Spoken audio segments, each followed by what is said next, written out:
دیتا؟ ایسے ہی لینے والے ایسے ہی بانٹنے والے. باپ 10 روپے کی دوا کے لیے تڑپ رہا ہے, بیٹا 500 روپے مینار کے لیے دے رہا ہے, اور اعلان کیا جاتا یہ جنتی ہو گیا. تو سے کس نے کہہ دیا یہ جنتی ہو گیا؟ تجھے پتا ہے مسجد کے مینار بنانے سے جنتی نہیں بنا کرتے ہیں, صرف مسجد کی صفیں خریدنے سے جنتی نہیں بنا کرتے. میرے حضور کی بارگاہ میں ایک صحابی آئے, آنے کے بعد کہتے ہیں یا رسول اللہ مجھے بھی جہاد میں جانے کی اجازت دیں. آقا فرماتے کیا چاہتے ہو؟ کہ حضور جنت میں جانا چاہتا ہوں, شہادت پانے کے بعد جنت کا خواہاں ہوں. آقا نے فرمایا احی والدہ کا, کیا تیرے ماں باپ زندہ ہے؟ اس نے کہا جی یا رسول اللہ. آقا فرماتے ہیں کس حال میں چھوڑ کے آیا ہے؟ کہتا یا رسول اللہ میں اکلوتا بیٹا ہوں, جب میں آیا تو وہاں صبح رکھے تھے. مصطفیٰ فرماتے ہیں جب واپس چلا جا, جن کی آنکھ میں آنسو دے کے آیا ہے ان کے لبوں پہ مسکراہٹ دے دے.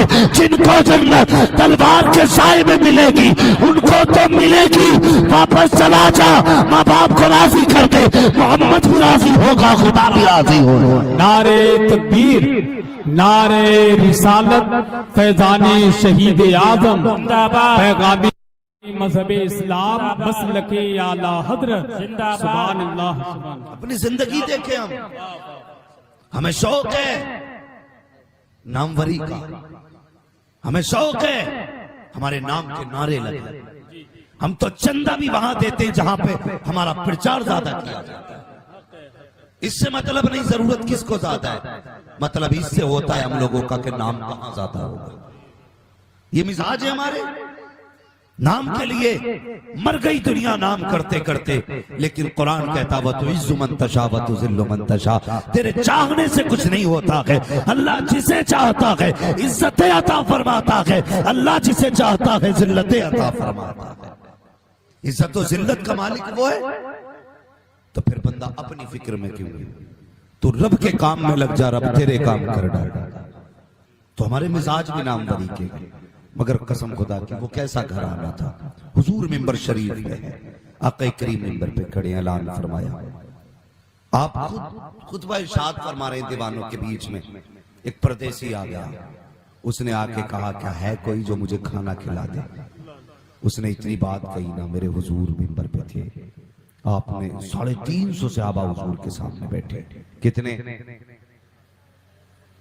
350. مجھے بھی مسئلہ کے اعلیٰ حضرت کے نعرے لگانے آتے, میں بھی کودنا جانتا ہوں. لیکن ڈاکٹر اقبال نے کہا تھا یوں تو سید بھی ہو, مرزا بھی ہو, افغان بھی ہو, تم سبھی کچھ کو بتاؤ کہ مسلمان بھی ہو. ذرا جھانکے گریبان میں اپنے, غور کریں ہم کس کٹگری کے مسلمان ہیں, ہمارا لیول کیا ہے. بھی ہو, مرزا بھی ہو, افغان بھی ہو, تم سبھی کچھ کو بتاؤ کہ مسلمان بھی ہو. ذرا جھانکے گریبان میں اپنے, غور کریں ہم کس کٹگری کے مسلمان ہیں, ہمارا لیول کیا ہے اسلام میں. غور کریں. اللہ اکبر. حضور ممبر پہ ہیں, فرماتے ہیں کوئی جو اسے کھانا کھلائے. 350 صحابہ کی گردن جھک گئی, کوئی نہیں بولا.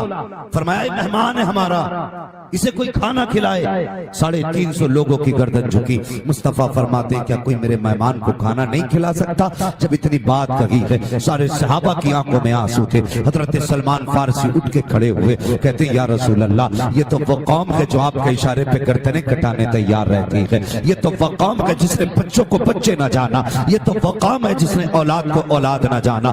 آپ نے ایک آواز دی ہے, یہ تو بچے لے کر کے آ گئے. آپ نے ایک بار پکارا تھا, یہ تو جانوں کے نذرانے لے کر آ گئے. لیکن یا رسول اللہ آج 3 مرتبہ آپ نے اعلان کیا ہے, کیا وجہ ہے کہ کوئی روٹی کھلانے تیار نہیں؟ کہتے یا رسول اللہ یہ جتنے بیٹھے ہوئے ہیں ان میں سے کسی کے گھر بھی آدھی روٹی تو کیا ہے, روٹی کا ایک لقمہ بھی موجود نہیں ہے. یا رسول اللہ اگر ہوتا تو پہلی آواز پہ کھڑے ہو جاتے. ان میں سے کتنے ایسے ہیں جن میں 3 دن کا پیاسا, 3 دن کا فاقہ ہے, کسی کا 2 دن کا فاقہ ہے, کسی کا 5 دن کا فاقہ ہے. اتنا سرکار نے سنا ہے, خاموش ہو جاتے ہیں. سلمان فارسی کہتے ہیں یا رسول اللہ اگر آپ اجازت دیں تو آپ کے مہمان کو میں کھانا کھلاؤں. آقا فرماتے ہیں سلمان جب 350 کے یہاں کھانا نہیں ہے تو تو کہاں کھلائے گا؟ سلمان فارسی نے کہا تھا یا رسول اللہ ایک دروازہ ایسا ہے میں جس کا پتہ جانتا ہوں, اس دروازے سے آج تک کوئی خالی نہیں گیا.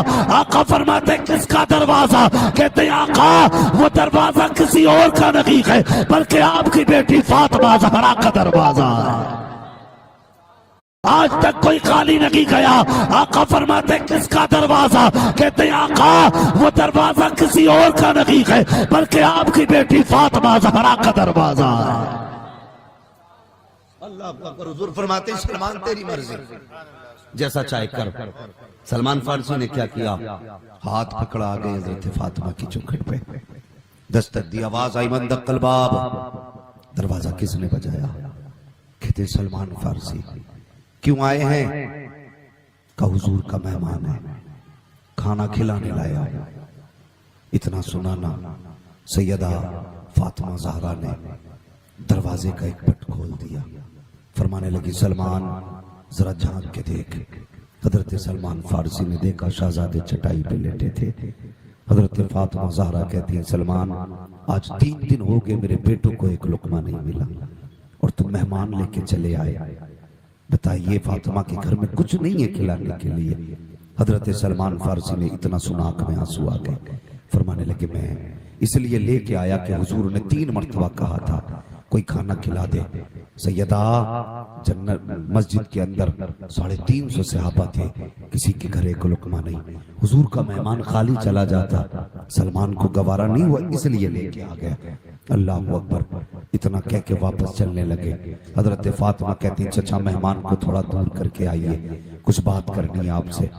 گئے مہمان کو تھوڑا دور کھڑا کیا، آئے کیا بات ہے سیدہ؟ آپ نے پردے کی آڑ سے ایک چادر نکالی، کہا اسے لے کے چلے جاؤ شمون کے دروازے پہ، اس سے کہنا یہ چادر رکھ لے اور اس کے بدلے میں ہمیں تھوڑا سا آٹا دے دے تاکہ ہمارے دروازے پہ جو مہمان آیا ہے نا یہ خالی نہیں جانا چاہیے۔ آج مزاج دیکھیں ہم لوگ کتنے بدل گئے۔ لوگ کہتے ہیں ہم نے ترقی کی ہے، ایک دور وہ تھا کہ جب مہمان نہیں ہوتا تھا تو لوگ پریشان ہو جاتے تھے، کیا ہوا مہمان نہیں گئے، شاید رب ناراض ہے اس لیے مہمان نہیں بھیجا گئے۔ لوگوں کی تمنائیں یہ رہتی تھی مہمان آئے گا تب کھانا کھائیں گے۔ آج لوگ یہ سوچتے کہ مہمان چلا جائے گا تب کھانا کھائیں گے۔ کتنے بدلے ہیں ہم لوگ، کتنی ہم نے ترقی کی۔